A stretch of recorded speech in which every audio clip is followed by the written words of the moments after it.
Yeah, he's a character. He's something. Our next committee of the day is the Parks and Recreation Committee.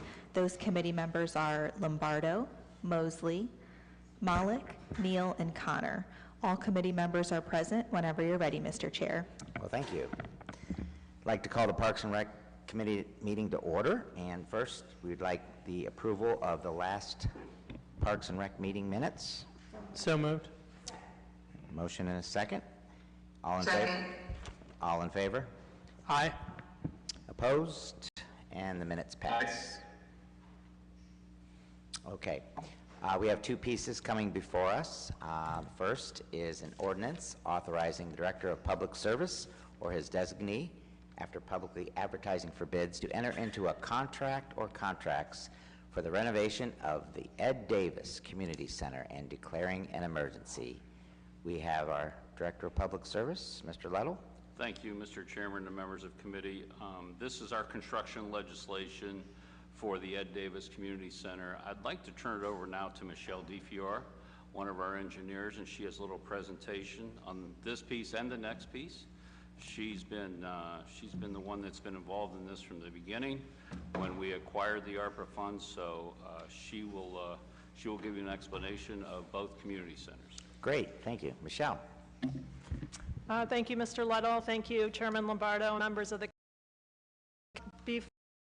Before we introduce the legislation, I wanted to just give you an update on where we are with the Perkins Pool and Ed Davis Community Center. And I want the Recreation Bureau 2019 strategic plan, and Brittany's here today if there's any questions about that. So Akron Recreation did a community needs survey and strategic plan, and presented to City Council in 2019. Just as a reminder, they received over 1,500 responses on that. And there was a year 5 goal out of that plan to prioritize upgrading of the community center's playgrounds and both existing pools. And then in 2019, the Office of Integrated Development also emphasized that this is a priority within more livable neighborhoods. And again, the recreation plan was absorbed into the 2019 integrated development goals, and so these are fulfilling those two strategic plan goals.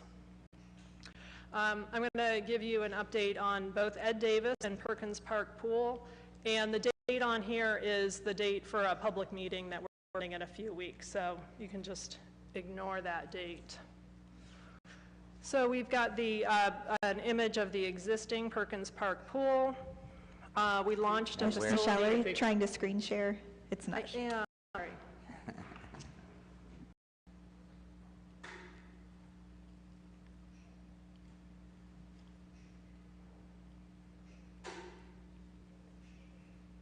Did you want me to restart it? We can see it now.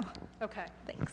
So in 2020, we launched a pool facility assessment.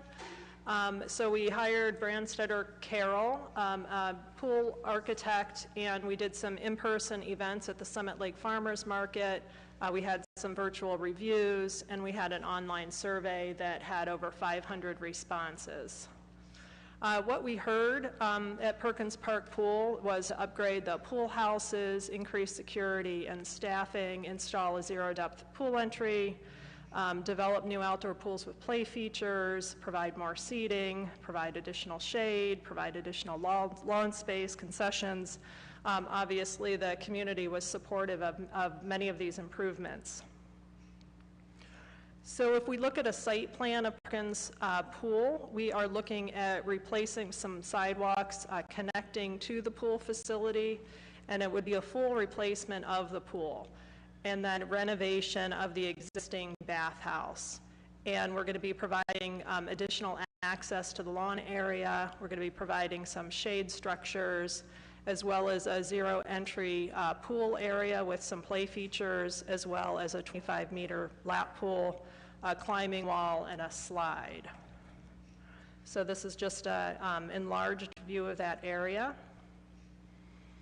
Within the pool house, we'll be reconfiguring some of that to provide both smaller and more efficient men's and women's locker rooms, as well as several family toilets and some guard space as well and storage space for the off-season months. So we're looking at an exterior painting of the facility, making it light and bright. And then here's an example of the shallow water play features that we're considering installing.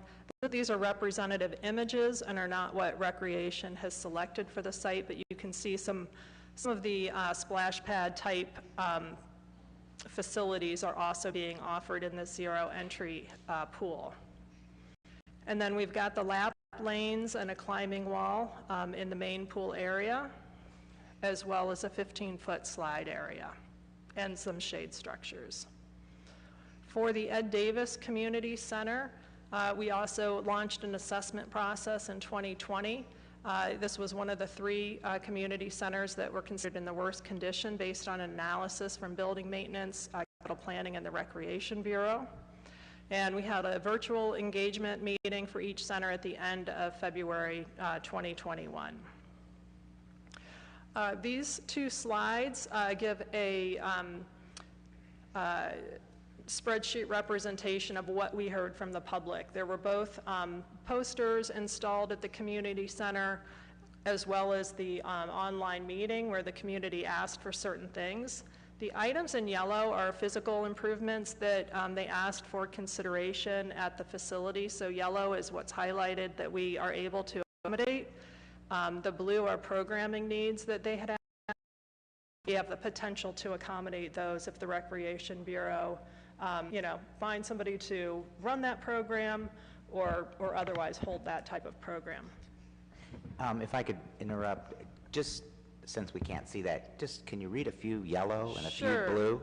Now, the yellow is what you can accommodate, and the So blue. we've got yellow, gym expansion, more seating, better technology and equipment, more landscaped, open floor area, bigger outdoor playground, not enough power and data, better ventilation, media room, esports, climbing wall, food pantry, new bathhouse, and then exterior programming needs, War 3 community meetings, critical thinking for youth, finance development, summer concerts, updated games, day camps, tutoring, counseling, exercise mats.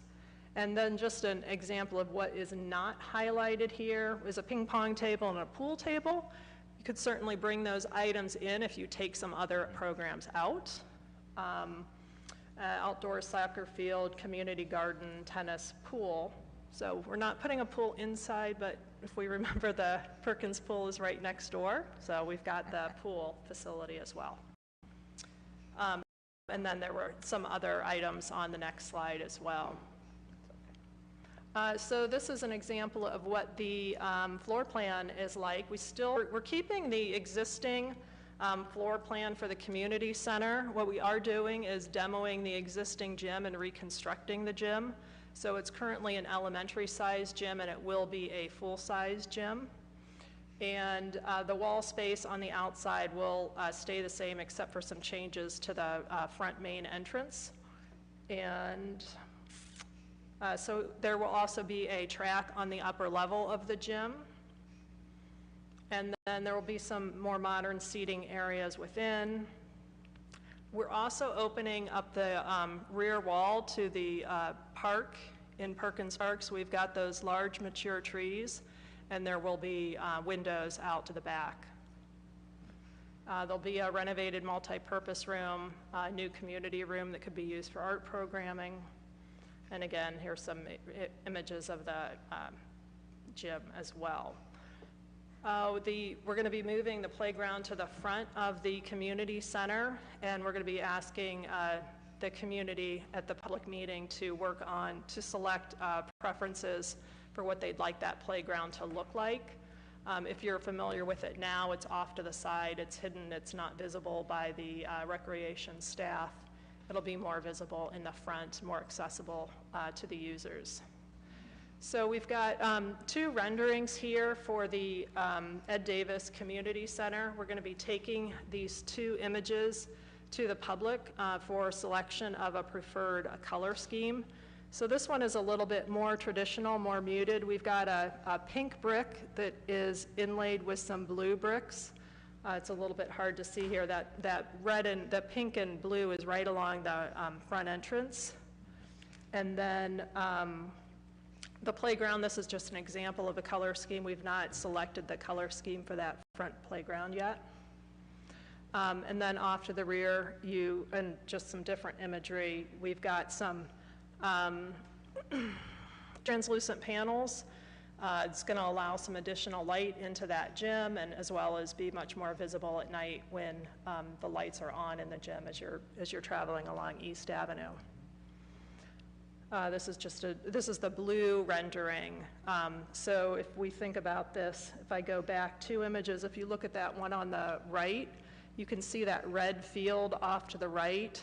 And if I move forward, you can see how it's bringing more of a bright blue field into the front of that image. And again, the rear views are the same.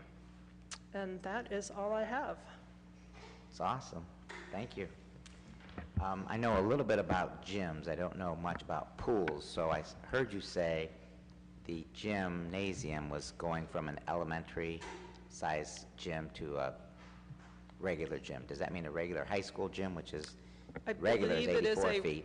Regular high school size gym. Okay, that's nice. The zero depth pool gets me excited too. It would be safe for me. Is there any questions from our committee? Councilman Malik. Thank you very much. Really appreciate the presentation, and it looks like it's going to be 2 great amenities for the residents. I did have one question. I know, the way the legislation is styled is about entering into contracts. I know that the design clearly has already been done, or at least per the UCR is being completed in September. Did we separately enter into legislation for the design portion? Prime AE is the architect for Ed Davis Community Center, and Branstetter Carroll is the architect for the pool. Okay, but I guess what I'm saying is this legislation authorizing us to enter into an agreement with Prime? There's annual legislation which allows a service director to enter into design contracts. Okay. Could we have a copy of that legislation? Sure, we'll get a copy of it. Thank you. Councilwoman Mosley. Thank you, Chairman Lombardo. Michelle, question for you. What's the time frame on completing these projects? So the pool, we're looking to advertise the pool next month in July. And what the pool consultant says is that if you start the construction after Labor Day, you can hope that the pool will be open by the 4th of July. So we're putting in the bid documents that the contractor will have, the anticipated notice to proceed will be October 1st. And then we're asking for a sub-final completion and an occupancy permit by June 30th. So, I don't know if there will be supply chain issues associated with that.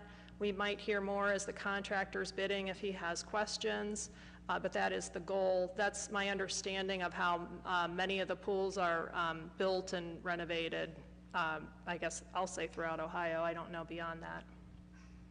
Okay, thank you. Councilman Neal.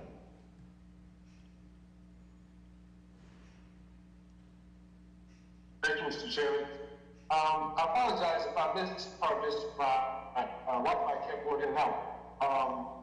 I know with the rec centers, when the youth came in, they urged us to make sure that they had access to Wi-Fi. Will the pool areas have Wi-Fi? We are working on Wi-Fi for the pool areas. I do know that some fiber needs to be extended to those facilities, so we're still working out those details.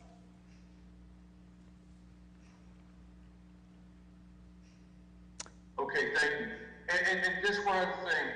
I know under the late Mr. Jerry Rowland, he brought in the game room over to Ed Davis. Again, you may have already expressed that. Is there going to be an expansion on that? And will the rec centers like Joy Park, or they have that amenity? So at Ed Davis, we are keeping a teen room, and there will be some esports associated with that, and we're keeping, I think we've got room for some of the games in that area as well, and there'll be a separate room that could be used for study. But the sunken game area, the sunken area will be raised to one level, so it'll be one level throughout that first floor of the Ed Davis Community Center. Okay, but if I heard you correctly, you said that the game room will be a part of the new facility? Yes, a teen room, which includes some of the games, will be included with Ed Davis. Okay, thank you. Councilwoman Connor, thank you. Thank you, Mr. Chair.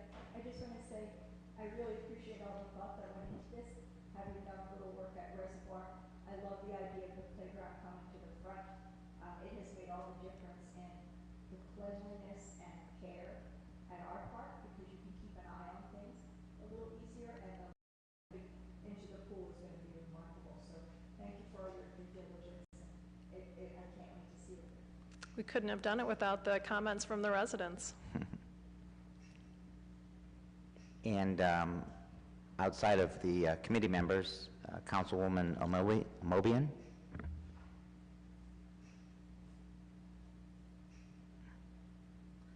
Thank you, Mr. Chair. Now, this looks like a total rebuild. Is that what it is? We're going to tear it down and rebuild the whole community center? Ed Davis is only, the gym will be demoed and the gym will be rebuilt. The rest of the center will be renovated. So what I saw, the facade in front is all the renovation that's going to occur. It's going to change the front. That's Is correct. that what that is? Okay, thank you. Councilwoman Somerville. Thank you so much, Mr. Chair. I just want to take an opportunity just to thank Mayor Horrigan for his commitment to make this project become a reality. And thank you so much for allowing the residents to decide what their community center will look like. So we know that it will go to great use because they have designed it and planned it. So again, thank you, and thank you for all those on the team that have done all the hard work. It looks great. It does look great. Okay, your pleasure for this council. One more question from Councilman Sorry, Malik. just one question following up from Councilman Neal. You mentioned some of the details are being worked out around Wi-Fi. Is the plan to extend Fairlawn Gig Fiber to the facilities? Yes. Okay, thank you.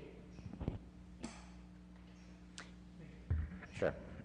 And what would be your pleasure for passing this ordinance? Consent is fine. Consent agenda? Can I get a motion for consent? So moved. We have a motion and a second. All in favor? Aye. Opposed? Very good. We'll see that this is on the consent agenda. Thank you. Our next piece.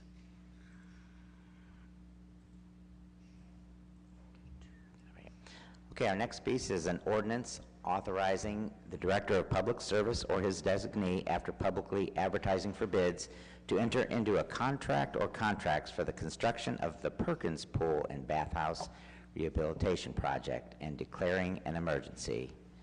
Mr. Ludlow again?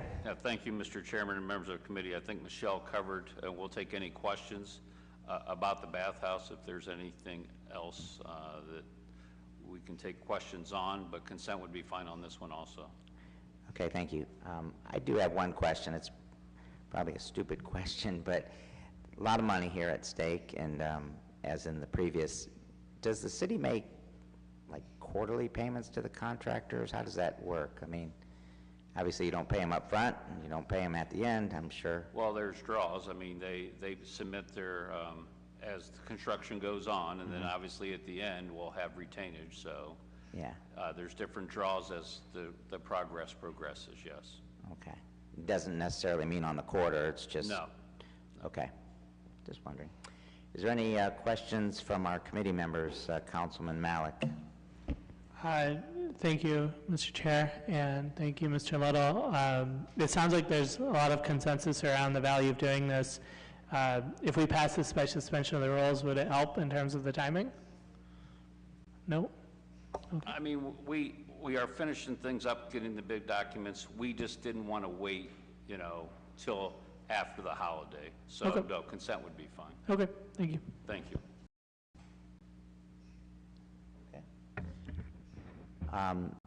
Any other questions from other council members?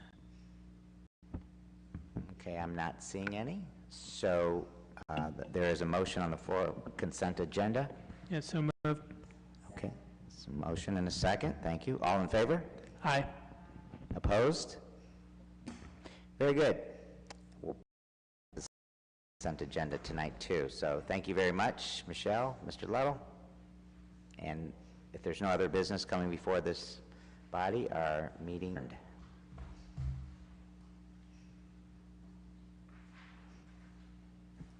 Our next committee of the day is the Rules Committee.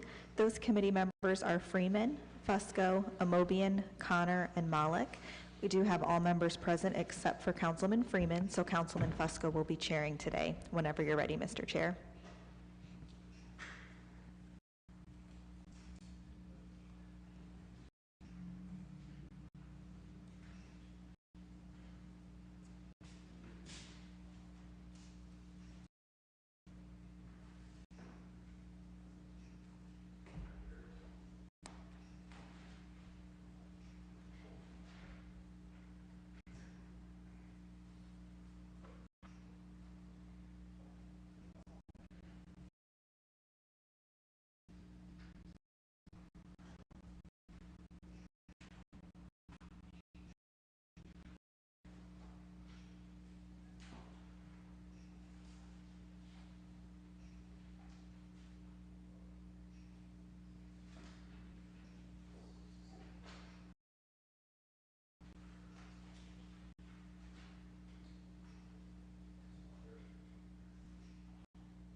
Okay, we'll begin the Rules Committee of Akron City Council.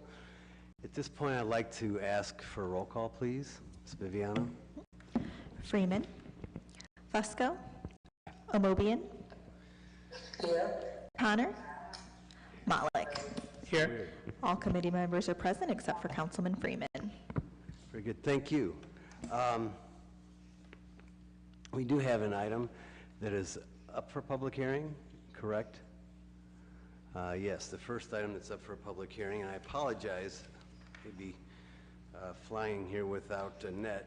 I had notes on this, extensive notes, and I can't seem to locate them, but anyways, we'll see how it goes. This is the first item that's up for a public hearing. I'll go ahead and read that in, then we'll ask if there's anyone from the law department who wishes, if there's anyone here wishing to testify before the committee in reference to the public hearing.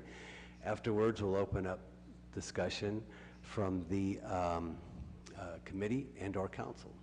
Okay, I will read in this. I will read it in, make some comments, and then we'll ask for law department.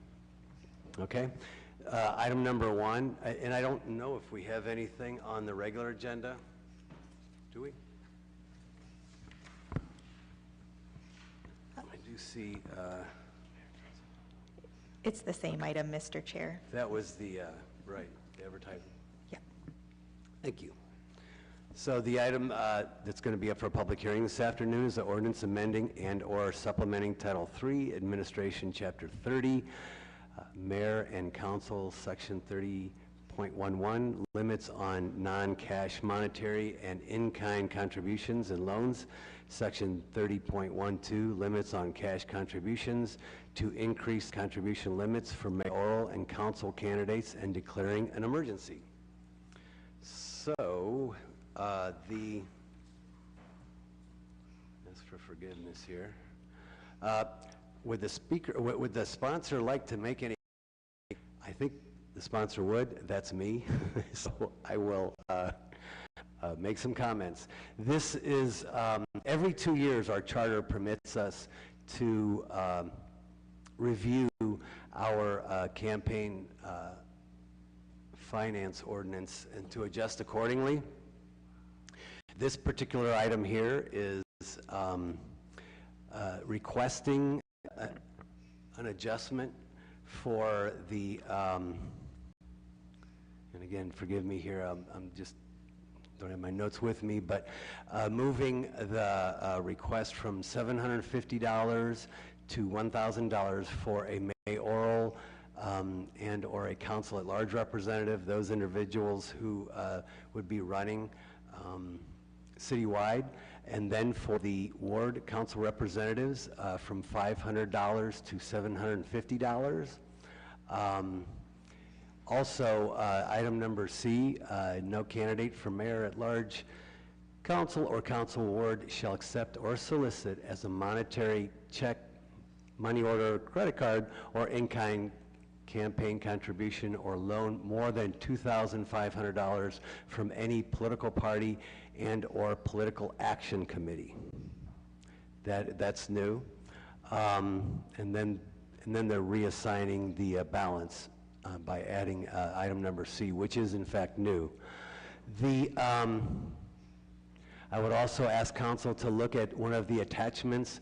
I'd like to thank the law department for preparing and updating this in terms of, this is a snapshot of the top, I believe, 25 or 26 cities within the state of Ohio in terms of what their contribution limits are. We did not update in terms of the what it would look like afterwards, but what you would do probably is look at obviously the ward council person would be at $750, the mayor would be at $1,000, and I do believe the PAC contributions are at $1,000 for PAC, and then the political party would, I'm sorry, $2,500, and then $2,500 for the political party contribution limits. The only difference I see significant would be with Lakewood, whereas they have $2,000 per calendar year. They're doing theirs on a calendar year. We're doing ours on a per election season. So there's a difference there. But aside from that, and especially the political party piece, because they have $2,000 per calendar years, per calendar year. Ours would be, if you would add that together, would be $5,000 per calendar year for both a primary and a general, if you add them together to make them comparable. I'm not asking for passage this evening. I would like to hear from the public. I would like to, we can take our time on this and have healthy discussion and debate. This has not been addressed since 2014 was the last time in which we had discussed this and passed something that changed. So it's been, we've had some time. A couple years ago, we talked about this, and what we looked at was a lot of discussion was around the ward council representatives and how much they ought to get. Because obviously, if not necessarily taking, a ward race and multiplying it by 10, that's not fair. However, though, as everyone knows, since 14, the cost of stamps, the cost of communication has gone up significantly. And this is important. I think it's important in terms of the, for a candidate to get their message out, for a candidate to be able to communicate what they're all about, and for the voters to hear that and consume that, and then make educated choices.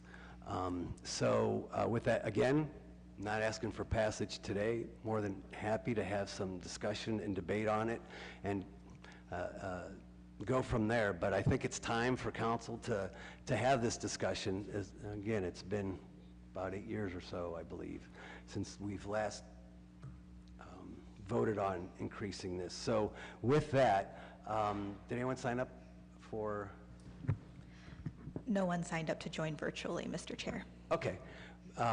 We will, though, ask if there's anyone here that wishes to speak on this particular item. They're welcome to. A representative of our law department would swear that individual in, or individuals, if so inclined. If there's anyone here wishing to speak on this particular item? Anyone wishing to speak? Okay. Very good. Thank you. Thank you. So therefore, we'll open up the public hearing and ask for comments. Any comments? And we will close the public hearing. With that, we'll ask any committee members at this time to, if there's any questions or comments. Mr. Mallett. Thank you, Mr. Chair. I have some substantive questions, but I guess first as a process question, since we just had a 5-second public hearing, how was the public hearing noticed and when was it noticed? Ms. Viviano. The notice was posted on our website beginning June 10th and in the Akron Beacon Journal on June 11th to meet the 15-day requirement for public hearings. And what notice, I only saw this on Friday. Was the legislation available online?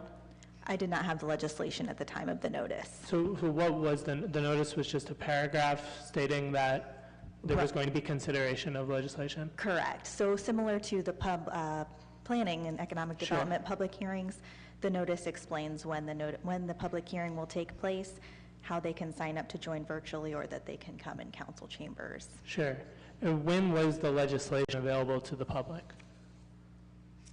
We just received the legislation on Friday. Okay, and so it was on the on-base agenda online on Friday? I'm sorry, we received it on Friday, but it was posted this morning. It was posted this morning. The final agenda with the legislation, Right. yes. So anyone who wanted to comment on stuff this afternoon would have had to find it online this morning. No one showed up, right? This is virtually or in person. I mean, this isn't, this is something that people passed a charter amendment for, right? I guess I would question the process of having meaningful input and engagement of people if we had just had a public hearing that none of us received the legislation before Friday, and the public was not able to access it until this morning. That doesn't seem to have a meaningful opportunity for people to comment. Can we reschedule another public hearing? Sure, why not? Okay. The thing of it is, though, in terms of the publication that was put out 2 weeks ago, which is what we do for every public hearing, correct? What in fact is in the publication? What do we put in the publication notifying folks? What is that verbiage?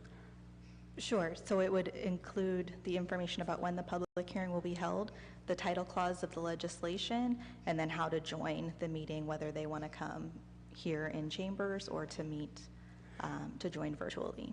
So in essence, 2 weeks ago, the title clause did in fact say that we are amending legislation in reference to limits on non-cash monetary in-kind contributions and loans, limits on cash contributions to increase,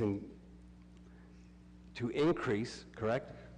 I can read the notice if that would be helpful. Okay. Thank you. Notice is hereby given that the following public hearing will be held by the Council of the City of Akron on Monday, June 27th, 2022, during the regular council meeting at 7 p.m. Ordinance amending and/or supplementing 3 Administration, Chapter 30 in Council, Section 30.11, limits on non-cash monetary and in-kind contributions and loans to increase the contribution limits for mayoral and council candidates. It also lists the other 2 title clauses from the public hearings during planning and economic development. And then it explains that participants may attend in person in the Akron City Council chambers, 166 South High Street, or remotely by joining the meeting via video conference. All public hearing participants that would like to join remotely must provide contact information, including an email address, phone number, and which public hearing you wish to participate in, to my email address no later than June 24th. The council meeting may also be accessed via live stream, which will be available at akroncitycouncil.org, and then the ADA disclaimer is also included in that advertisement. Thank you. So if I understood it correctly, and please correct me if I'm wrong, it does say to increase contribution limits for mayoral and council candidates, correct? It does say that? Yes, that is correct. So obviously, and I understand the concern around the legislation, that it wasn't put there, but in terms of the title clause, and do we typically post the legislation whenever we advertise for public hearings, say? No, the public hearing notice is just the title clause itself. Just the title clause as is? Correct. Okay, thank you. Mr. Chair. But however, though, if I could, I mentioned here that not in a hurry for this, you know, not going to rush it, push. Would like the community input, which we do get every Monday. There's also email. We also have all kinds. But I mean, if have to ask the law department and others if we'd like to advertise this again, and you know, maybe have a couple meetings out in the community. I don't know. Mr. What Chair, are if you I may? proposing? Yeah, I guess my concern is if the legislation is not available until this morning, it would be difficult for someone to form an opinion, and certainly, you know, there's no Beacon Journal article. There's this information about what the substance of the bill is has not been publicly available until this morning. So it would seem appropriate, you know, in the planning committee, we had, I think, 6 or 7 pieces that were brought in today for public hearings that are scheduled for subsequent weeks, right? And so people have an opportunity to be aware that this is coming before us and to review the legislation. So I would suggest that we schedule a public hearing so that, because we saw, we did not have any participation. And this is a really serious issue. It's something that was such a serious issue that there was a charter amendment passed. We certainly would want to hear public input. I do have a substantive question on top of that. Okay. I know that there was a language in the legislation that kind of differentiates between political parties and PACs versus contributions from individuals. I guess I would just ask the sponsor, what was the rationale in breaking that out and having a separate contribution limit for those entities versus individuals? Between PACs, political parties, and individuals? Yeah, so, you know, I think historically those have all been subject to the same, contributions from those entities have been subject to the same limit, right? Mm-hmm. My understanding of this legislation, such as I've reviewed it, is that it would create a separate contribution limit of $2,500 for PACs and parties. I guess I'm trying to understand why you broke that out. Thank you. That's a very good question. I'm glad you asked. Sure. Number one, individuals, that's capped.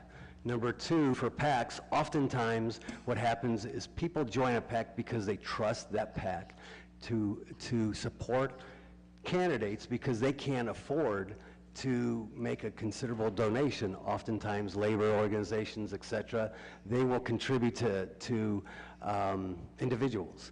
And I don't see it as, and as I pointed out, many of the other cities out there, this is the way they handle it as well, because like is mentioned, you know, a labor organization or any organization that has a PAC that is registered with the state of Ohio, is going to be, we increase that to give them more of a voice, if you will, in terms of who they would like to support.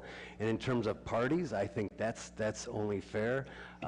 Whenever one runs under a banner of a party, and if that party is supporting that individual, that they ought to have that individual, again, parties raise funds so that they can support and endorse because they're of the same political mindset, if you will, for lack of a better term. And oftentimes people without means, without a lot of means anyways, they contribute to parties, they contribute to PACs. Thank you.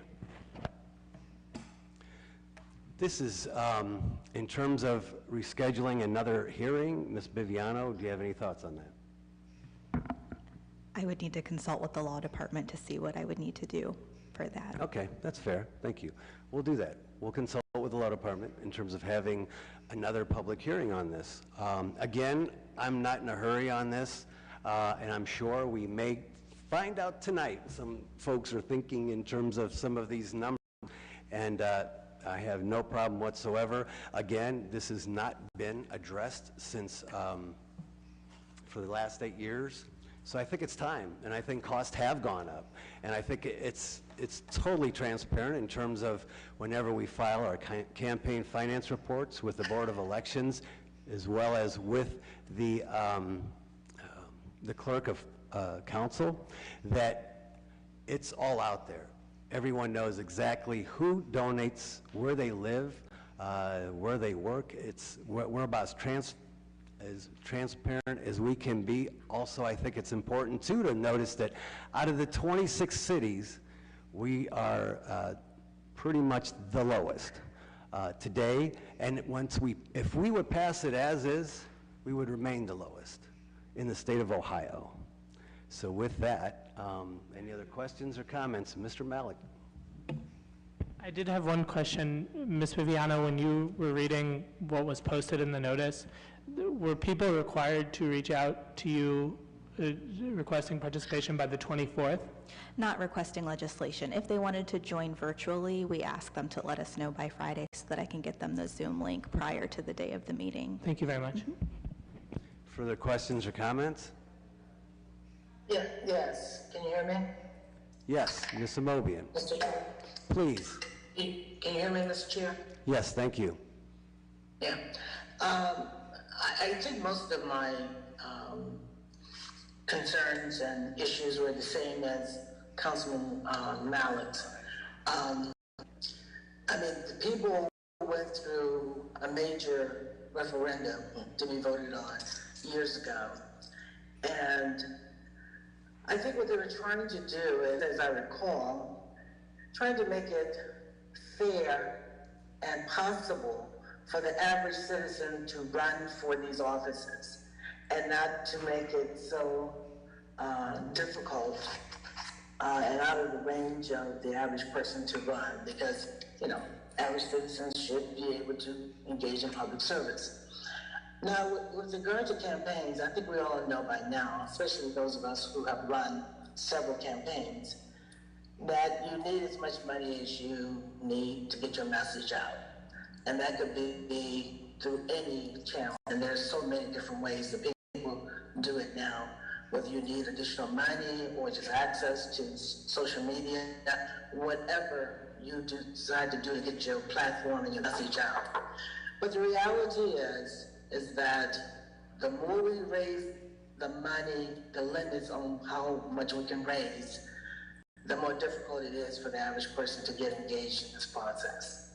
And we know those of us who are incumbents, not necessarily me, but others, can raise unlimited funds. And that is one of the things that's always questioned about these alliances we have with these big businesses that do business with the city of Akron. I recognize that your financial reports are public knowledge. You can usually get them after the election, not prior to. People, you don't have to show stuff to folks until after the election when you file your records. I'm troubled by this legislation. We got it Friday, Monday morning, whenever. This should be publicized differently, I think, because people work so hard to keep this down. And I know we review this every 2 years, and I appreciate you bringing it forth, but I just want you to know ahead of time, I would not be supporting anything that raises debts, especially without really a good explanation.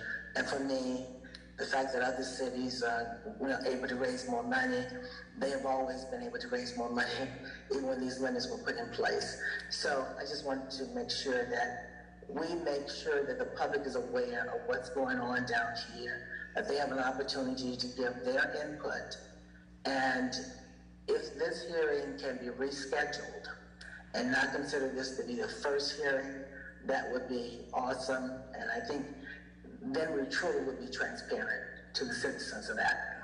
So thank you very much. I hope I was able to get my message across. I'm not sure about this technology, if it was clear, if you could hear it. Thank you very much. Bye.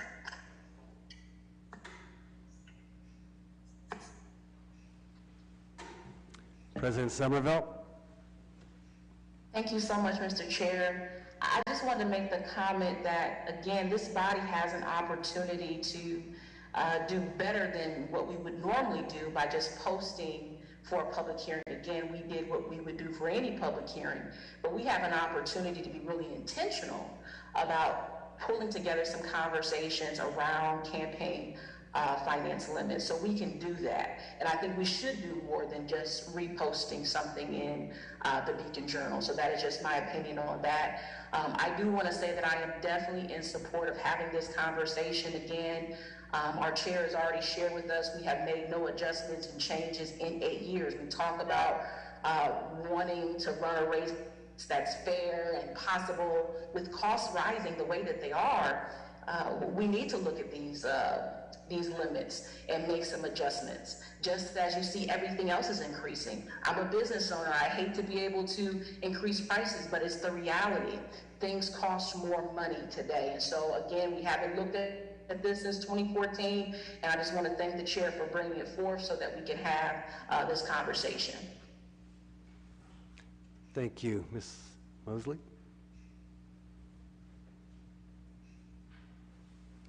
Ms. Mosley? Yes, briefly, I agree with what Councilwoman Amobian stated. Also, I mean, if it's you making a loan to your own campaign, I can understand raising that amount, but to ask people to give us more money, I wouldn't support that at all. Something I would rather us think about later in the future, oh God, baby's crying, is maybe us talking about a charter amendment and having a staggered election where at-large people do not run without ward people. I would rather us focus on that. Thank you. Thank you. Any further questions or comments? Very good. Mr. Chair, Councilman Neal has his hand raised. Oh, okay. I didn't see him on there. Mr. Neal? Thank you, Mr. Chairman. Yes, I sir. just want to echo the concerns of some of my colleagues. This raising the campaign limits is not separate from when we had the discussion about moving our primary. We talked about, I mean, it's a fact that certain segments and populations of our community do not have access to the same type of capital that others do when it comes to raising money for campaigns. It's not just in our community, it's across the country. To create opportunities for if we really want to get our message out to our constituents, having that primary move back in September is something we should look at. The reasons why we said we moved the primary when we had this last election, none of them came true. It cost us more, turnout was lower. Okay. We know that being able to get our message out to constituents, the true message is when you get to press the flesh. And that's when you're able to walk the ward. Moving the primaries to the spring makes that impossible. It makes money more of a factor in races. Okay, if we could stick to the issue, please, in terms of what the legislation is about. We now have social media, which is a lot less expensive for all of us. I'm concerned about the influence of money in campaigns, no matter what the rate is, and our constituents have come down and expressed that fact multiple times about issues that we have voted on, even more recently with the one involving Kenmore Construction, about the influence of money in decisions.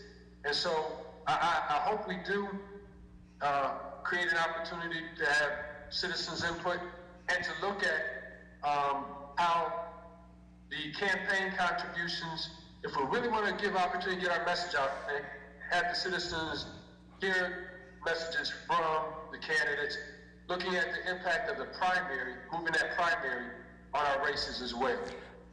Thank you. I would ask any other commenters moving forward to please stick to the legislation itself, and let's not veer off of any other issues. So with that, anyone else wishing to make comment? Oh, Sharon Connor. Thank you, Mr. Chair. I just want to say, as a person who's been Is it on? new to council, but certainly not new to neighborhood work, you can be as active and as busy as anyone else in your neighborhood, but the reality is the signs still cost more. The printing still costs more. All of those costs continue to rise. And yes, social media is free, but is it really factual? And is it really reliable? And does it really hit your whole neighborhood? These costs are rising like crazy, and you're always going to get people who, it does discourage good people, but part of what you do is do the best you can.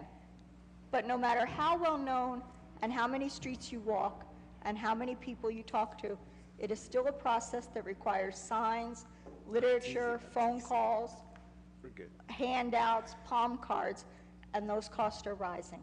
None of us like to agree to that, but that's the reality. Even on a shoestring budget, it is very hard to make ends meet and run a successful, even smaller ward campaign without a slight increase. Thank you. Any further comments or questions? Thank you. Mr. Malik. I make a motion for time. Thank you. I'd like to make, before we do that, I have one more comment. Just that I certainly appreciate us rescheduling, getting more public input.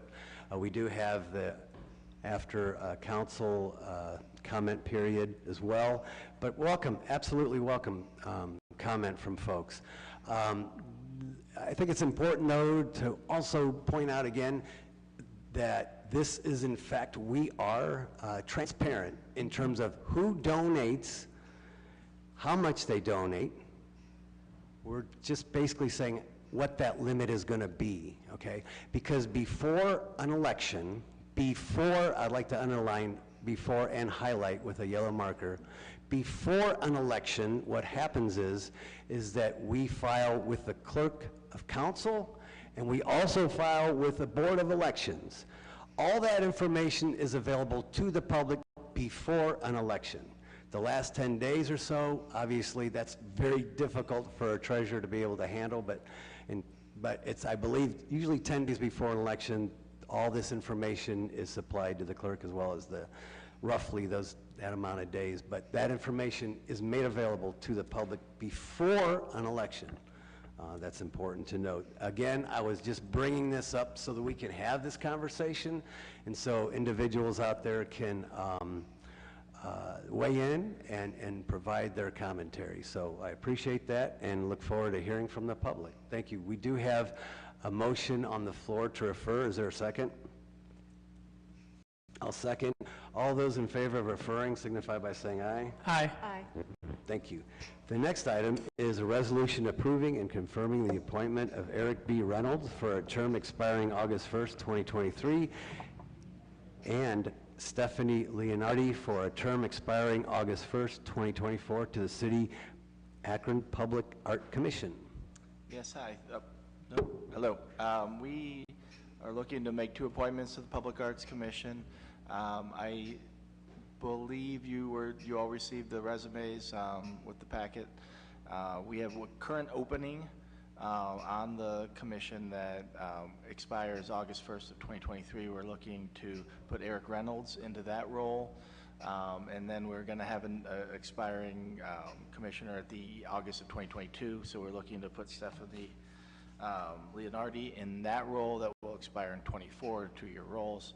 I believe at one point in time we had them on Zoom or, but I don't know if they're still there or not, because I had said 2 o'clock for the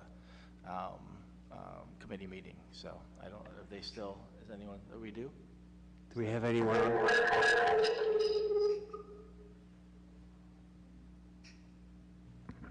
Looks like Eric Reynolds is still here in our Zoom meeting.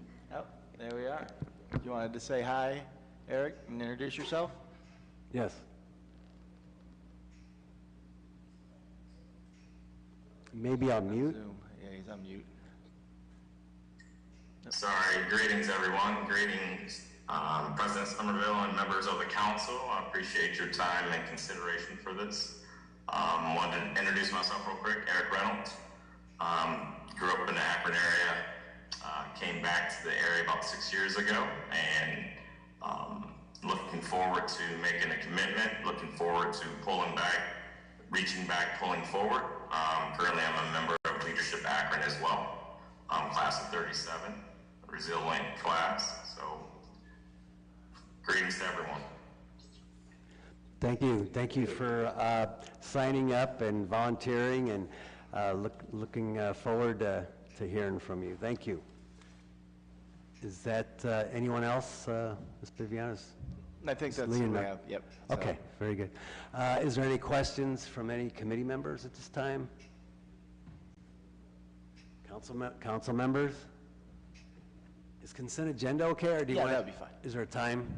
Consent's I okay? think consent would be fine. Yeah. Okay, cool.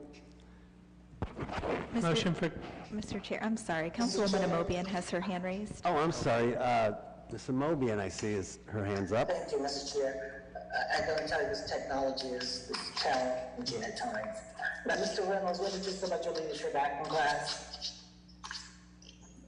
Class 37. Oh, I thought you said something else. You know, everybody claims to have the best class, and I wasn't sure if you were saying that. Well, we're the resilient class, simply because we made it through COVID. That's correct. Is that your name? That's the name you guys have given yourselves? Absolutely. Okay. I was just teasing you. I was in class 7, so it's been a long time. Understood. Nice to meet you. Nice to meet you as well. I'm done, Mr. Chair. Thank you, Mr. I Volman. would note that Stephanie Leonardi was in class 36, so maybe you guys can have those discussions on the commission itself, which one's better. That's interesting. I'd heard, though, that the class 23 stood out quite a bit, especially, you know, parallel with the, that's okay. We'll talk about that later for another day. Anyhow, is there a motion for consent agenda? so moved. Second. All those in favor signify by saying aye. Aye. Thanks. The ayes have it. That will conclude this Rules Committee of Akron City Council. Turn it over to Ms. Biviano. Our next committee of the day is the Public Service Committee. Those committee members are Mosley, Kamer, Holland, Lombardo, and McKittrick. Looks like we do have all committee members present whenever you're ready, Madam Chair. I am ready. If I could get a motion for approval of our previous meeting minutes. So moved. Second. Have a motion and a second, all in favor? Aye. Aye. Okay, so we're gonna go back to our previous piece of legislation that's been sitting for a couple weeks.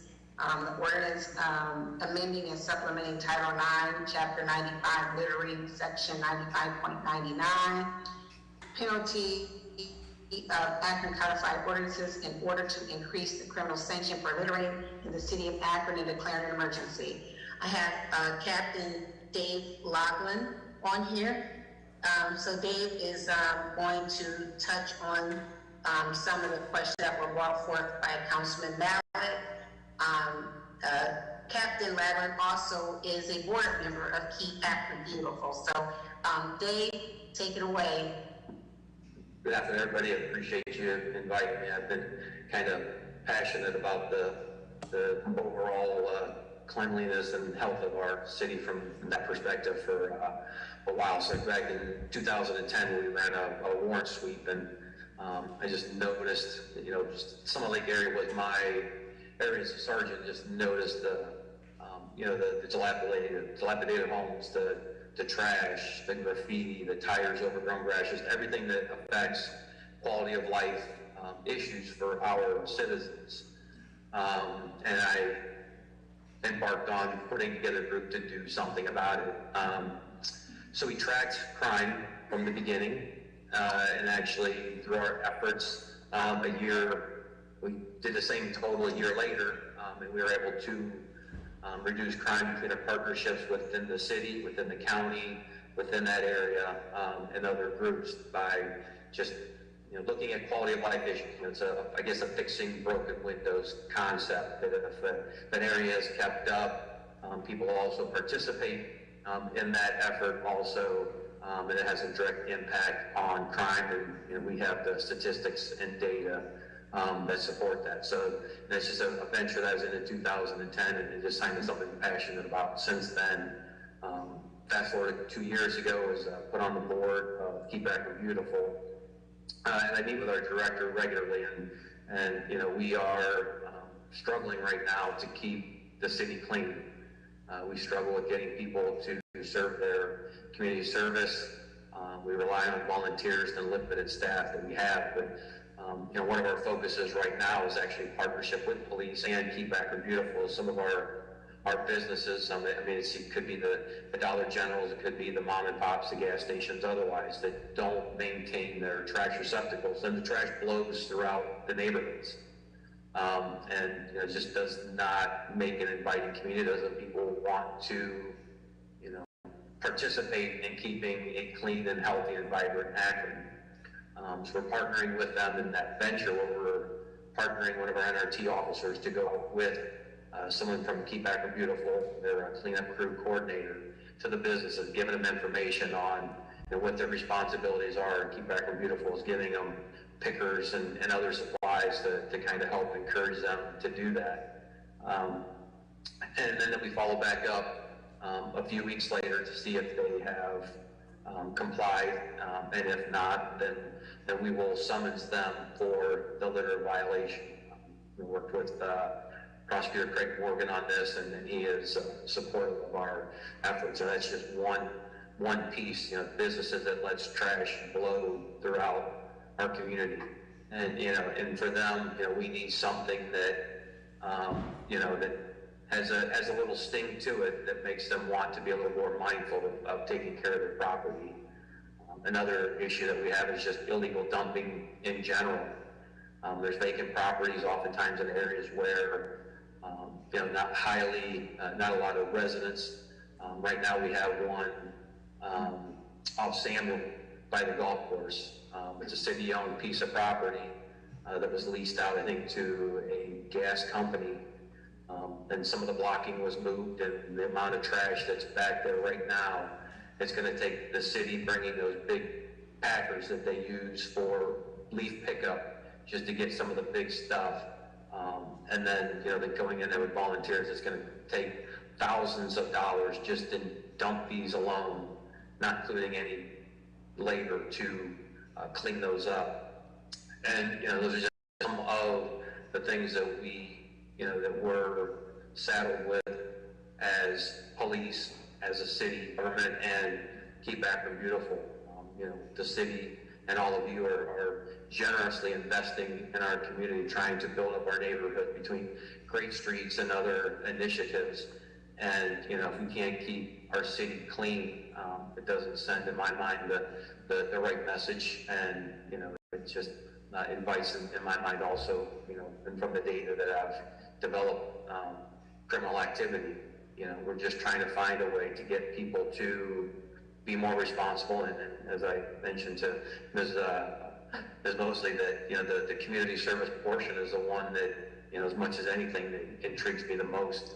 Because Keep Akron Beautiful is struggling to get people to keep our neighborhoods clean. The police department helps out on some cleanups, and my dispatch center is going to help with some cleanups, and we're all trying to do our part in that. And to answer one of the questions, no, we cannot be the sole enforcers of the litter problem in the city. The Akron Police Department, where we have calls for service, and they are by priority. But this is something that we can be doing as an ancillary thing, partnering with Keep Akron Beautiful and other initiatives to try to, we want a clean city. We don't want to find people, but if people are just refusing to do their part, there should be something that sends a message that that's not going to be tolerated in the city of Akron. you said, I don't want to take your thunder, ma'am, but within the ordinance, they do have the option of performing community service if they don't have the financial means to pay that fine. But we want people to think twice before they throw things on the ground, before the businesses in our community don't empty their trash cans and keep their property clean and be responsible business owners in our community. And for that, I support these very minor changes, but they are impactful changes to what we already have for penalties for littering in our community. Thank you, Captain Ragland. There was also a question about how many arrests or fines have been made in the last year, and I believe you said 30. I think in the last 2 years there have been 30 summons issued for littering in Akron. And our intent is not to issue summons or fine people. My intention is to have people be responsible and be clean and do their part, and like I say, and community service is a great way that they can do it. We have a lot of groups that do help out and volunteer, and we do appreciate that. We just had Clean Up Akron, and I worked in the Summit Lake area, and the amount of trash that was just picked up from that spring cleanup in that area. I think we had 100 volunteers, 110 volunteers. It was a great day. We did them in different parts of the city, and the amount of trash that we're picking up with volunteers it's quite a bit. Say beyond the time it takes, just to dump fees that oftentimes ultimately fall back on the city of Akron to manage is just something that get to be costly. Okay, got it. Thank you so much. Does any of the committee members have any questions of Captain Ragland? Madam I Chair? don't see that. Yes, Sarah? I'm not sure if you can see well here in chambers. Councilwoman Holland has her hand raised. Okay, Councilwoman Holland. Thank you, Madam Chair. Not sure who this question is for. It's actually a couple of questions, and I had submitted this question to you, Madam Chair, a few weeks ago. I'm not sure I ever got a clear answer on this. I guess for clarity, and for those who are listening or watching now or later, we already have a littering ordinance on the books, correct? Okay, and does this proposed new ordinance make littering an arrestable offense? No. Okay, and so what does this new ordinance do that is not provided in the existing ordinance? This is an amendment to the original ordinance. It increases the fine from $150 to $250. I think there was a question about whether it was going to go to $500 or not, and it's not going to $500. It leaves some room for progression if needed. And it adds the mandatory community service to the ordinance. Okay, thank you. Any other questions from any committee or council members? Councilman Mallett? Thank you. Captain Laughlin, you mentioned that there were 30 summons issued. Is that over a number of years, or is that 1 year? That was the last 2 years. Last 2 years. Thank you, sir. And thank you for your the information you provided beforehand as well. Thank you. And then, Madam Chair, I did have a similar question to my colleague, Councilwoman Holland. So, status quo, the judge has the option to impose community service, but it's not mandatory. This would make it mandatory if someone cannot pay. Is that correct? No, the community service will be mandatory on the littering. There will be a fine and community service. However, if they don't have money to pay the fine, they can add the community service on top of the community service they already have to do. Okay, thank you. You're welcome.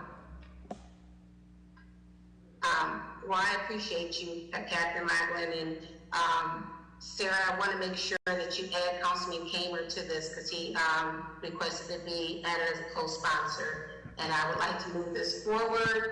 If possible, I'd like to ask for a motion for suspension of rules with a favorable report. So moved. Second. All in favor? Aye. Aye. Ms. Abbott, Thank you, Captain Wagner. I appreciate you. Thank you all for your time, and thank you for paying attention to this very important legislation, so thank you.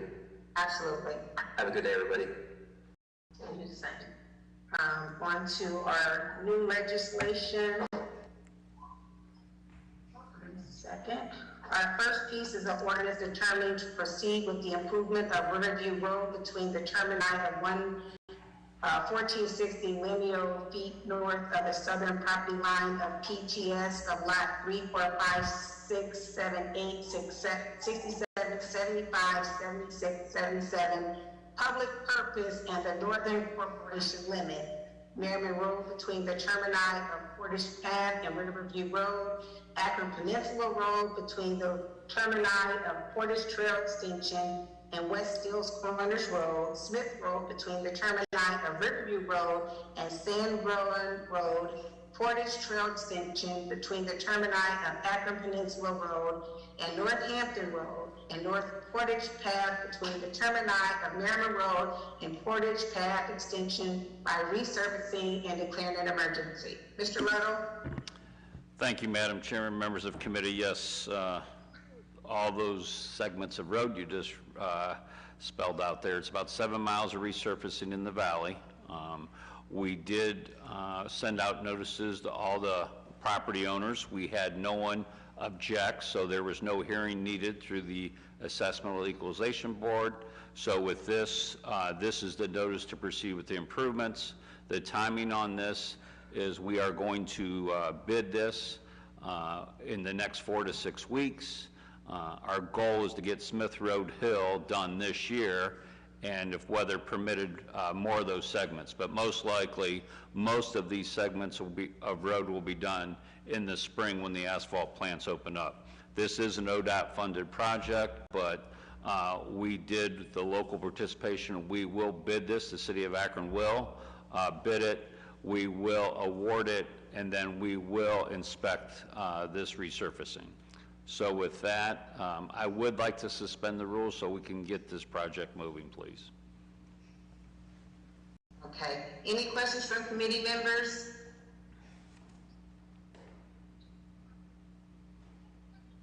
Is there anyone on that side? No, there are no hands raised here in chambers. Okay. Any questions from council members? Seeing none, can I get a motion for suspension of the rules? Motion to suspend the rules. Second. We have a motion and a second. All in favor? Aye. Aye. Our next piece is an ordinance determining to proceed with the improvement of Beardsley Street between the termini of Firestone Boulevard and Archwood Avenue by resurfacing, constructing, and reconstructing curbs, concrete sidewalks, and driveway approaches, installing roof drain pipes, and declaring an emergency. Mr. Little?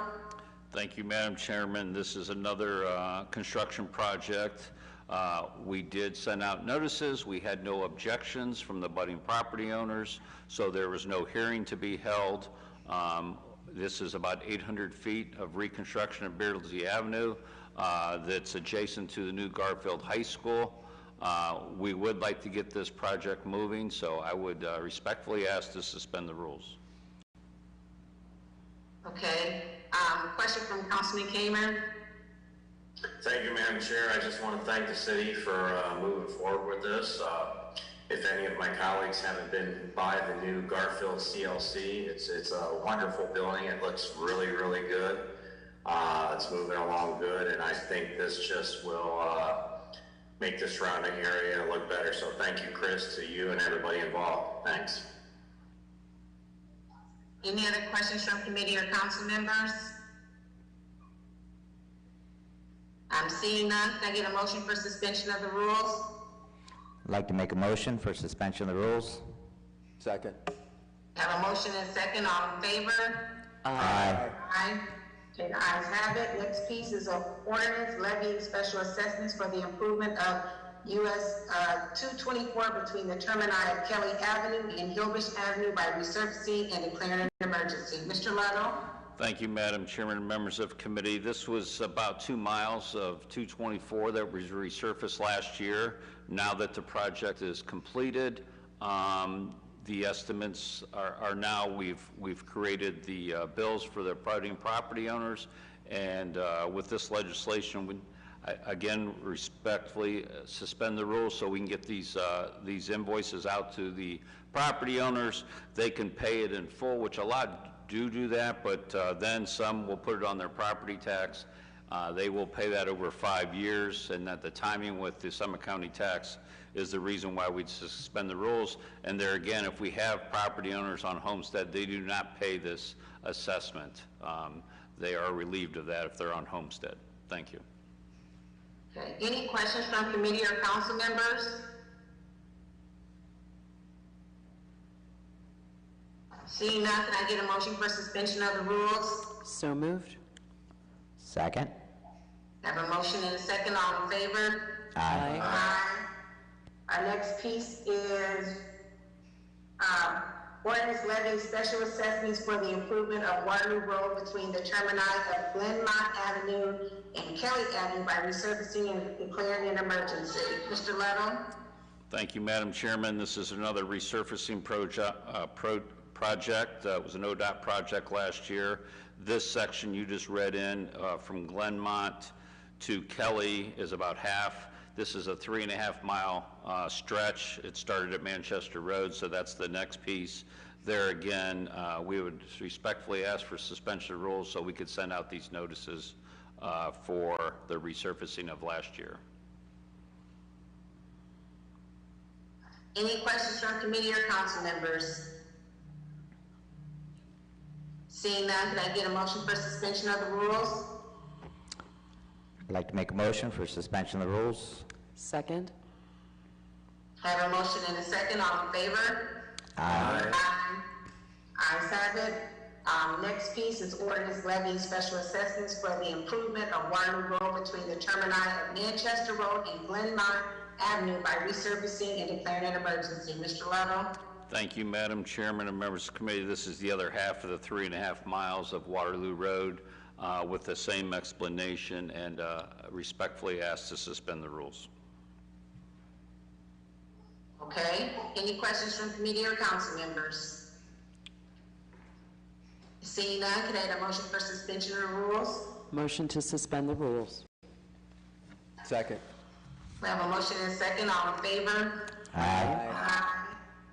Our next piece is ordinance levying special assessments for the improvement of Cole Avenue extension in the city by paving, grading, constructing, reconstructing, and installing curbs, concrete sidewalks, storm sewer laterals, sanitary sewer laterals, water main, and water main laterals, all together with the necessary apprentices thereto, all in accordance with the petition submitted by the property owner of that benefited property and declaring an emergency. Mr. Lettle? Thank you, Madam Chairman. Yes, this is the Firestone Business Park, which was the extension of Cole Avenue. Now that the project has been complete and we are ready to send the notices, since this was a full improvement, those, and there is no residential down there, but those business owners will be able to spread this out over 10 years. Some did pay it up front or will pay it up front. But this is about a quarter mile of new business park in the Firestone Park area. And there again, I would like to suspend the rules, please. Okay, any questions from committee or council members? Seeing none, can I get a motion for suspension of the rules? Motion to suspend the rules. Second. I have a motion and a second. All in favor? Aye. Aye. Our next piece is ordinance levying special assessments for the improvement of East Market Street between the termini of Kent Road and Interstate 76, Cyberlink Street between the termini of Triplet Boulevard and Archwood Avenue, Invocation Way between the termini of East Market Street and Cyberlink Street, Vernon Odom Boulevard between the termini of Rumman Road and McTaggart Drive, and Opportunity Parkway between the termini of Edgewood Avenue and Cedar Street by resurfacing and declaring an emergency. Mr. Lettle? Thank you, Madam Chairman. Yes, this was another ODOT-funded resurfacing project on these state routes. It is, now that the job has been completed, the project is complete, we're asking that we be able to send out these notices for assessment. With that, I would ask for suspension of the rules. Okay, any questions from committee members? Any questions from council members? Can I get a motion for suspension of the rules? So moved. Second. A motion and a second, all in favor? Aye. Aye. Next piece is ordinance ratifying the actions of the Director of Public Service in contracting with H.M. Miller Construction Company for the emergency repair of the Quaker Square sewer, authorizing payment therefore and declaring an emergency. Mr. Lovell? Thank you, Madam Chairman, members of committee. We received a call, and it's been a while, of the parking lot caving in over at Quaker Station, right near the rail car there in the parking lot. So after investigation, we found that there was a compromise of the 20 by 24 brick sewer. That sewer was installed in 1880, so we decided let's try to clean it. We pulled back quite a few bricks. We were going to attempt to line that sewer. Well, as we tried to clean it, it caved in even worse. We were afraid that the building was going to be compromised, so we had to act accordingly. This turned into an emergency project. H.M. Miller worked with our engineering bureau. We proposed laying a new sewer in the parking lot. We had to extend the sewers from the building. I believe there was 4 of them. We had to extend those past the old brick sewer and tie it into the new sewer. Then we had to grout fill that old sewer, so to stop the collapse. This sewer serves the STEM school. It does serve the old Morley building in the parking lot, and it does service the Quaker Station building itself. So with that, I will take any questions. Consent would be fine on this, ma'am. Any questions from committee members? Any questions from council members?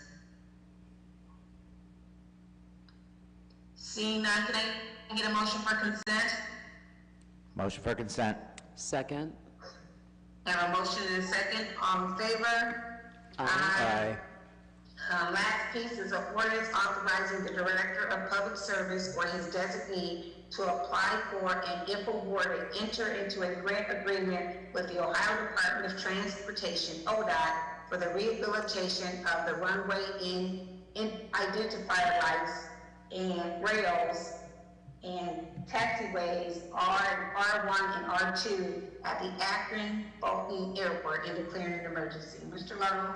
Thank you, Madam Chairman. Yes, this will allow us to apply for a grant. It's a 95% ODOT funded, 5% city grant. And what this will do is allow us to resurface the taxiway. So as you know, last year we did the 725, the main runway.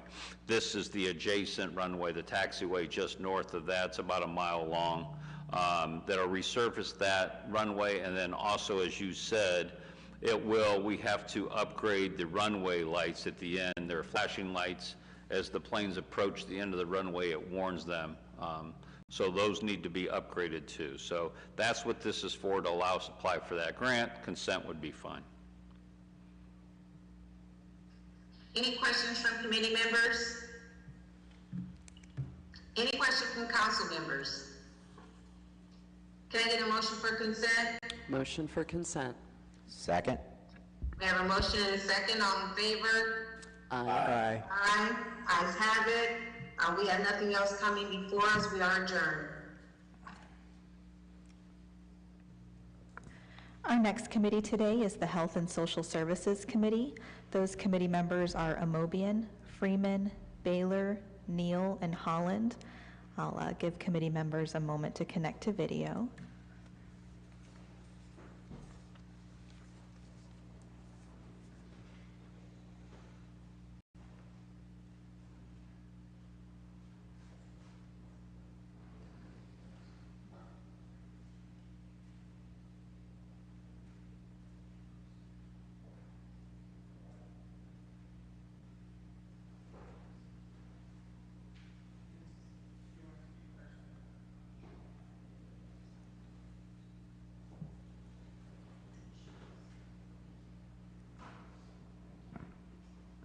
Madam Chair, you do have a quorum if you would like to get started.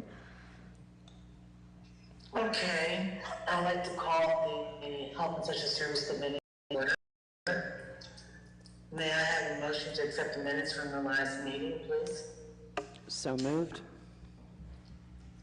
May I have a second? Second. Okay, let's go back and roll call so I make sure I know who's there, Sarah. Sure. Amobian, Here. Freeman, Baylor, Here. Neal, Here. Holland. Here. You have all members present except for Freeman. Okay, thank you very much. So we had a motion and we had a second to the minutes. All in favor? Aye. Aye. Okay, the minutes are approved and accepted as presented. We don't have any old legislation. We have one piece coming before us today. It's a resolution reaffirming this council's support for a woman's right to make basic fundamental choices about her reproductive health in light of the U.S. Supreme Court's decision in Dobbs versus Jackson Women's Health Organization expressing opposition to a total ban on abortion in the state of Ohio and declaring an emergency. This legislation was offered by President Somerville, Councilwoman Holland, Councilman Malik, and Vice President Fusco. Would any of the sponsors like to speak? Thank you, Madam Chair. Go ahead, Councilman Holland. I don't see any hand. Thank you. I'm gathering my thoughts. There are always the comments that you put together in preparation for this moment, and then the comments that come into your heart and your mind in the moment. The resolution is self-explanatory. The resolution is proffered to my colleagues with the sincere hope that we will gather around this issue and recognize that for more than 50 years, the women of the United States of America have reasonably relied on a belief that their right to privacy and body autonomy was something that could be relied on, that this was something that could be expected. On Friday, June 24th, everything changed. Everything changed. And 51% of this country was informed in no uncertain terms that we are second-class citizens, that our rights are less than the rights offered to all citizens, and that the 14th Amendment, something that has come to represent to many of us as the place we go to understand exactly how we are guaranteed life, liberty, and property, that it doesn't have the same meaning anymore. This is a very, very difficult time for many people, and you may know, we all may know, the impact this has had on those we know and love, those we work with, those we see as we walk the hallways at work, as we work in our yards, as we move throughout our worlds, but we can't even begin to know those who are not so easily seen. This decision will affect the hearts and minds of women today and for a very, very long time. I wanted to share some of the words of the 3 dissenting justices in the Dobbs case because they're so eloquent and they're so compelling, and I hope you'll indulge me as I share the words of Justices Breyer and Sotomayor and Kagan as follows. Whatever the exact scope of the coming laws that will follow this decision, one result of today's decision is certain: the curtailment of women's rights and of their status as free and equal citizens. Yesterday, the Constitution guaranteed that a woman confronted with an unplanned pregnancy could, within reasonable limits, make her own decision about whether to bear a child, with all the life-transforming consequences that act involves.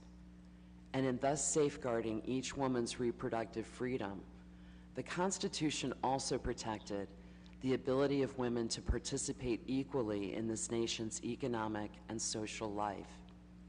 But no longer.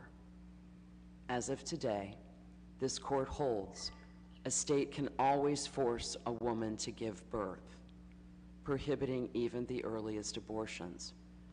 A state can thus transform what, when freely undertaken, is a wonder, into what, when forced, may be a nightmare.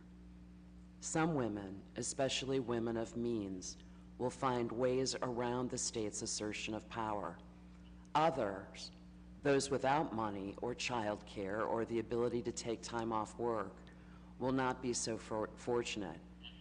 Maybe they will try an unsafe method of abortion and come to physical harm or even die. Maybe they will undergo pregnancy and have a child, but at a significant personal or familial cost. At the least, they will incur the cost of losing control of their lives. The Constitution will, today's majority holds, provide no shield, despite its guarantees of liberty and equality for all.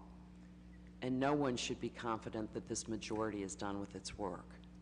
The right, Roe and Casey recognize, does not stand alone. To the contrary, the court has linked it for decades to other settled freedoms involving bodily integrity, familial relationships, and procreation. In turn, those rights have led to protection of same-sex intimacy and marriage. They are all part of the same constitutional fabric, protecting autonomous decision-making over the most personal of life decisions. The majority is eager to tell us today that nothing it does casts doubt on precedents that do not concern abortion. But how could that be? The lone rationale for what the majority does today is the right to elect an abortion is not deeply rooted in history. I want to jump ahead. There's so much more, and the words are so powerful and so eloquent, but the court, in its dissent, ends with the following words: with sorrow for this court, but more for the many millions of American women who have today lost a fundamental constitutional protection, we dissent. And Madam Chair and colleagues, I dissent too.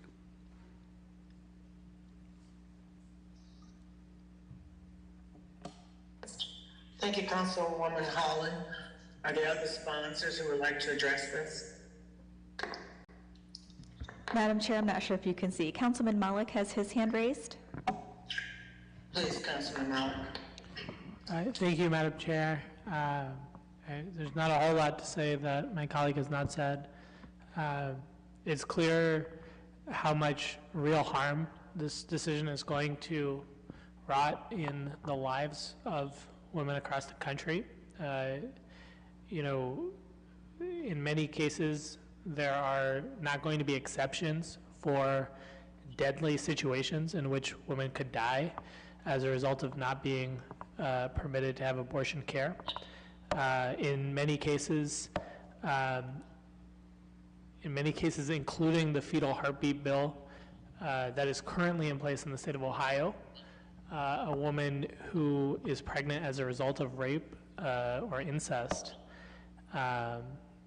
I believe, you know, is going to be forced to carry that pregnancy to term.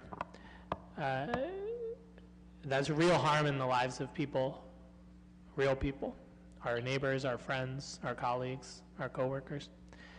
And then at a more fundamental level, this decision robs women across this country of basic freedom and dignity. It, as my colleague said, relegates them to secondhand citizenship. But I wanted to note, you know, over the past few days, there's been an outpouring of people sharing their stories and their feelings. And, you know, as a man, I can't understand how this feels at some basic level.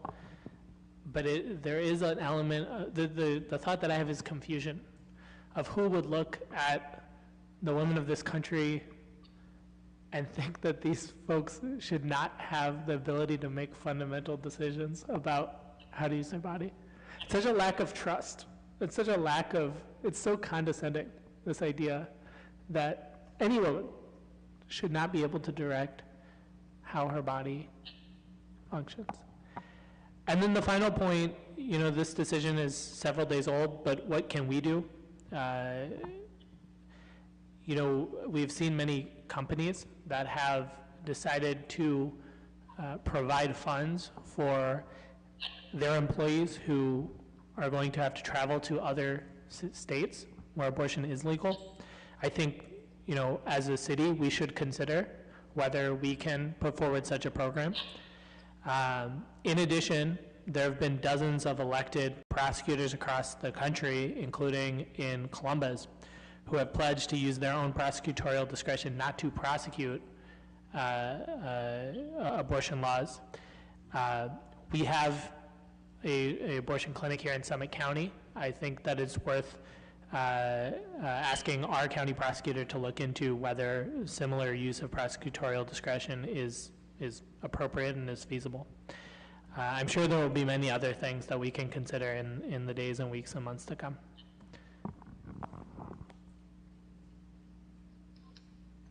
Thank you, Councilman Malik. Are there other council persons who would like to address this issue? Are there any hands up, Chair? There are no hands here in chambers, Madam Chair.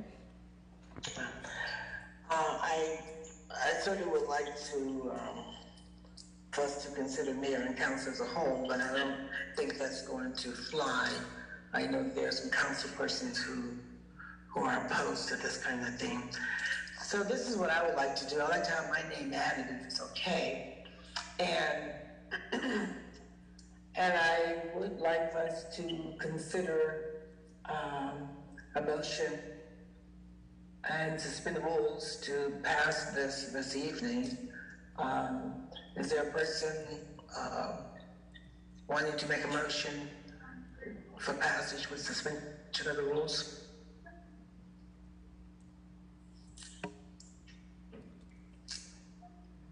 So moved. Is there a second?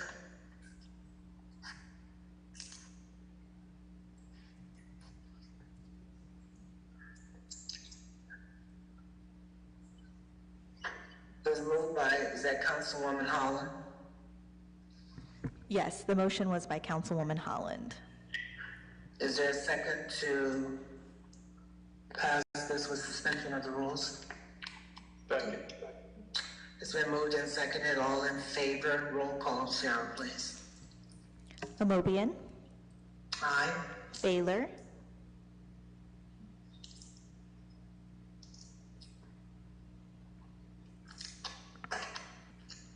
Baylor. Aye. Neal. Aye. Holland. Aye. The motion passes 4-0. Okay, so we will take it to full council this evening and see where we go from there. Is there anything else to come before this committee? Hearing none, we are adjourned. Thank you. Our next committee of the day is the Public Utilities and Green Committee. Those committee members are Freeman, McKittrick, Connor, Mosley, and Holland. We want to just give those connected to video conference a moment to join. Okay. Looks like we have all members present except for Councilman Freeman, so Councilman McKittrick will be chairing today. Whenever you're ready, Mr. Chair. Yes, I'd like to call the Committee for Public Utilities and Green Committee, and could we have a roll call, please? Freeman. McKittrick. Here. Connor. Here. Mosley. Here. Holland. Here. All committee members are present except for Councilman Freeman. Thank you. I'd like to entertain a motion for accepting the previous minutes of our previous meeting. So moved. Is there a second? All in favor? Aye. Aye. Any opposed? Okay, thank you. We have no old business. We have a one new item coming before us, ordinance ratifying the actions of the Director of Public Service in contracting with H.M. Miller Construction Company for the emergency repair of a water main at Highland and Darrow Road, authorizing payment therefore and declaring an emergency. Mr. Luddle? Thank you, Mr. Chairman. We received a call from the county engineer's office about a hole in the road up in that intersection, and they did see water coming out, and we do have our 16-inch water main that goes all the way up into Twinsburg, and obviously it serves Coke, one of our largest customers. When we went out, we discovered that the 16-inch main, which is about 65 years old, had ruptured. We had to make an emergency repair in that intersection. We hired H.M. Miller to do that repair. They made the repair and restored the road. So this legislation will allow us to pay them for that repair. Consent would be fine, and I would take any questions if anyone has any about the water main repair. Thanks, Mr. Luddle. Any questions by committee members? Any council members? Seeing none, could I get a motion for consent? So moved. Second. All in favor? Aye. Aye. Any opposed? Okay, we'll put that on consent. Thank you. We'll be adjourned.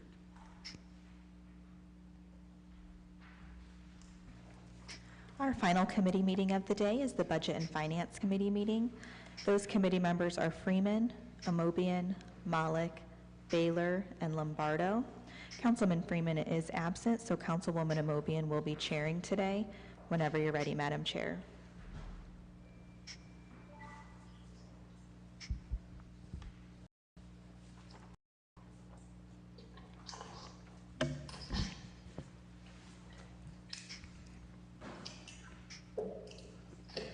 Roll call. Sure.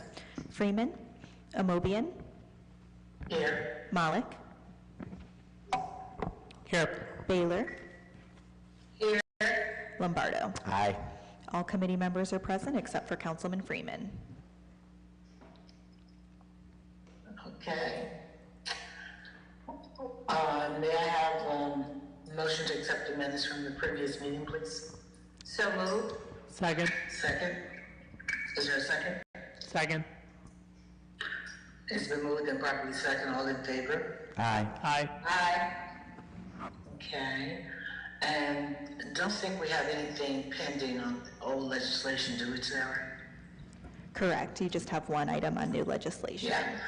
We have one item for today, and I will read that in. It's offered by Freeman, authorizing the mayor, ordinance authorizing the mayor to enter and execute a renewal of the existing intergovernmental agreement with Summit County and various other jurisdictions for the shared purchase, implementation, and use of matrix case management software and declaring an emergency.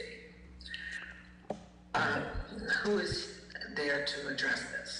Thank you, Madam Chair. I'm going to let Mr. Morgan from the prosecutor's office address this piece of legislation. Members of council, yes, we since 2018, our office, in conjunction with the Summit County Prosecutor's Office and other prosecuting authorities in the county, we went to an electronic case management system. Not only has it vastly increased our efficiency, but it certainly does help us create a paperless way of keeping our case files and reduce the imprint that we are having with all of the paper files associated with our work. So it also it allows for the streamlined presentation of matters throughout the court system. The cases are uploaded electronically by the various law enforcement agencies, and either go to my office at the city or the county prosecutor's office for presentation to grand jury. Certainly, if any of you have any questions about how the system works or what we utilize it for, I'm happy to entertain any.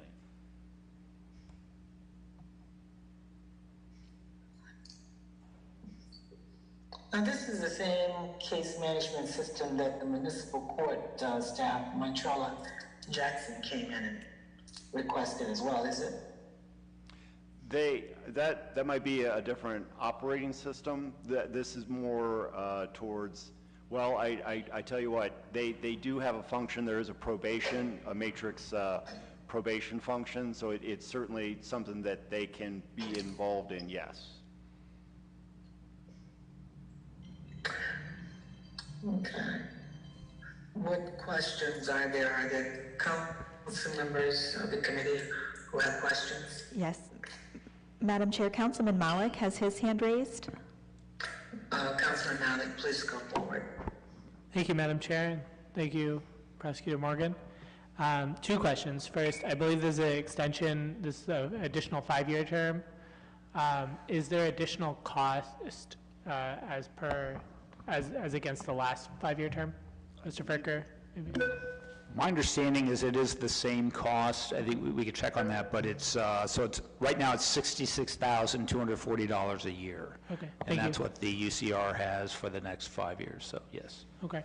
And Prosecutor Morgan, as you were speaking, I was thinking, is there anything that moving from paper case files to digital files has helped with in terms of helping us gather and maintain kind of data and metrics about the number of cases we're seeing and you know, that kind of thing? No, we're able to generate much better and much more accurate data than in our old. With paper files, it was often condensing that data onto a spreadsheet, versus Matrix has a function that allows us to do that internally. So yes, absolutely. Thank you very much, sir. Are there other questions from anyone on council?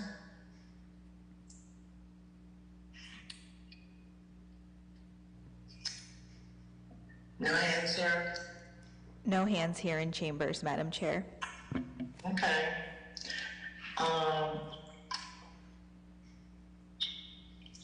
So this is going to cost us $331,020? Correct, that's over a 5-year period. We pay this amount every year for 5 years, or this is the amount that covers 5 years? That's the number that covers 5 years, but we pay quarterly, so it's not a lump sum. We will pay every quarter about $16,560. Is this the only company that provides this particular software? I'm sorry, could you repeat that question? Is this the only company that provides this particular software, or this was the lowest, most responsible bidder? This was the only one, and I think, as far as I know, in the state of Ohio, it's still the only one. Okay. Yeah, and Akron is actually participating with, I believe there's several communities throughout the county that are also part of this agreement, yeah. So we'll be able to share information on, yeah, countywide, it looks like. I see all the cities that are listed here. Okay. May I have a motion? Now, what is your pleasure with this? Is it Mr. Morgan, is it? Yes, suspension of the rules, please. I'll make a motion for suspension of the rules with a favorable report, Madam Chair. Okay. May I have a second, please? Second. It's been moved and seconded. All in favor? Aye. Pause here. Amobian? Aye. Malik? Aye. Baylor? Aye. Lombardo? Aye. The motion passes 4-0. Thank you very much. Is there anything else to come before the committee? Okay, hearing none, we are adjourned. Thank you, everyone. Thank you very much. That is the final committee meeting of the day. Council will meet at 7 p.m. tonight. Thank you.